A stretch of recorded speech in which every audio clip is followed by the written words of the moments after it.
వ్యక్తి దూరంగా ఉన్న వస్తువులను చూడలేడు, కానీ దగ్గరగా ఉన్న వస్తువులను స్పష్టంగా చూడగలడు.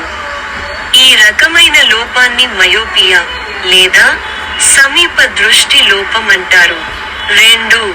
ఒక వస్తువును దూరపు బిందువు M మరియు స్పష్టంగా కనిపించే కనిష్ట దూరం L మధ్య ఉంచినట్లయితే, కంటి కటకం రెటీనాపై స్పష్టమైన ప్రతిబింబాన్ని ఏర్పరచగలదు. 3. పటం C లో చూపిన విధంగా తగిన పవరున్న ద్విపుటాకార కటకాన్ని ఉపయోగించి ఈ లోపాన్ని సరిదిద్దవచ్చు. వస్తువు అనంత దూరంలో ఉన్నప్పటికీ, ఈ కటకం దూరపు బిందువు వద్ద ప్రతిబింబాన్ని ఏర్పరుస్తుంది కాబట్టి దీనిని ఎంపిక చేస్తారు. ఈ ప్రతిబింబం కంటి కటకానికి వస్తువుగా పనిచేసి, రెటీనాపై తుది ప్రతిబింబాన్ని ఏర్పరుస్తుంది.